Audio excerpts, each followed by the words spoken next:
तो सबसे पहले मैं आदरणीय रविंद्र सर और सभी मेरे सहपाठी भाइयों से निवेदन करना चाहता हूं कि जो मैं कुछ भी बोल रहा हूं उसमें कोई गलतियां हों तो क्षमा करें।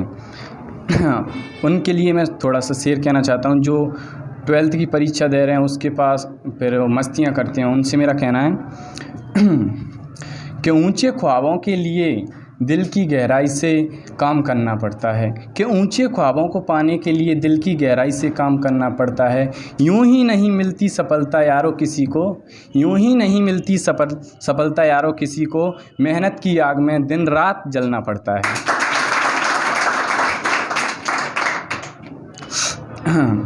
तो मैं आपके समक्ष एक टॉपिक पर बात करना चाहता हूँ, राष्ट्रपिता महात्मा गांधी के बारे में। वे हमारे लिए एक प्रेरणादायक महापुरुष हैं, जो कि उनके बारे में मैं कहना चाहता हूँ। तो उनका जन्म 2 अक्टूबर 1869 में हुआ था। एक गुजरात के एक छोटे से शहर पोरबंदर से हुआ था। उनके पिता का नाम करमचंद गांधी था और उनके बचपन का नाम मोहनदास करमचंद गांधी था।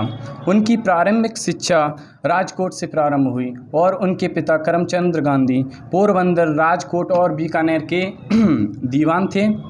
और उन्होंने अपनी हाई स्कूल की एजुकेशन प्राप्त करने के बाद वे उच्च शिक्षा प्राप्त करने के लिए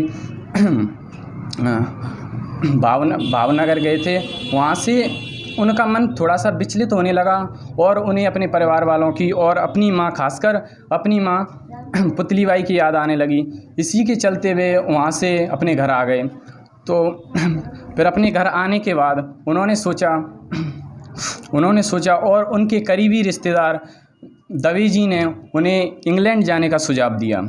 उनसे कहा कि आप बैरिस्टर की पढ़ाई के लिए इंग्लैंड चले जाइए। उसके बाद वे इंग्लैंड चले गए और वहाँ के माहौल से थोड़ा ढलने में उन्हें परेशानी और दिक्कत आने लगी। इसके बाद वहाँ उनकी माँ ने एक वचन दिया था कि उन्हें मांस ना खाने और स्त्रियों से दूर रहने के प्रति कुछ सुझाव दिए थे। उन पे वे खरे उतरे एकदम, और वह एक शाकाहारी मनुष्य की तरह वहाँ पर रहने लगे। और इसके बाद वहाँ उन्होंने बैरिस्टर की पढ़ाई के साथ ही उन्होंने थोड़ा सा उन्हें वेस्टर्न कल्चर के बारे में थोड़ी सी दिक्कत आने लगी। इसी के लिए उन्होंने एक बाइबल ग्रंथ, जो ईसाइयों का प्रसिद्ध ग्रंथ है, उसके बारे में नॉलेज ली।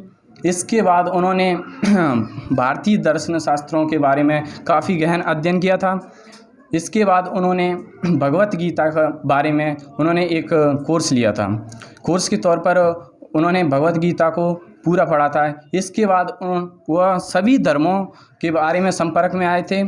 सभी धर्मों के संपर्क में आने से उन्हें ज्ञान हुआ था उन्हें, और वे जैन धर्म से काफ़ी प्रभावित हुए।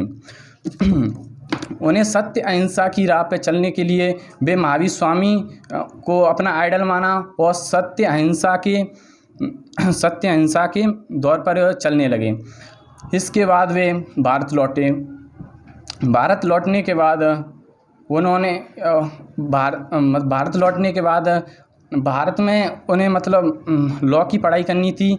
यहाँ भारत में उन्हें उच्च शिक्षा प्राप्त करने के लिए कोई कॉलेज नहीं थी। तो ये उनके भाई थे, बड़े भाई, उनके दोस्त ने उन्हें यह सुझाव दिया कि अपने भाई को दक्षिण अफ्रीका भेज दिया जाए। और वहाँ की एक कार्यालय दीवानी अदालत थी, उसमें उसे काम करने का मौका प्राप्त हुआ।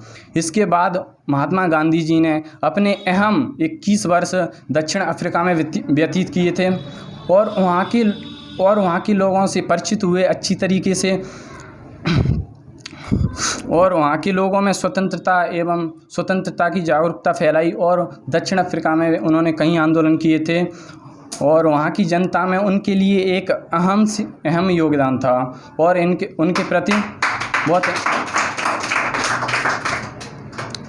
इसी के बाद वे वहाँ पर लॉ की तैयारी करने के बाद भारत लौटे थे। 9 जनवरी 1915 को वे मुंबई लौटे थे भारत। वहाँ पर भारतीयों ने उनका तहे दिल से स्वागत किया था। इसी के उपलक्ष्य में प्रतिवर्ष भारतीय 9 जनवरी को प्रवासी भारतीय दिवस मनाते हैं। तो भारत में लौटे तो उन्होंने वहाँ देखा कि भारत एक ब्रिटिश साम्राज्य का गुलाम हुआ करता था और उन्होंने भारत के बारे में संपूर्ण भ्रमण किया और उन्हें पता चला कि यहाँ अंग्रेज़ किस तरीके से भारतीयों को लूट रहे हैं और उनके धर्म को भी नष्ट कर रहे हैं, जातिवाद जैसी समस्याएं उत्पन्न हो रही हैं। इसके बाद उन्होंने चंपारण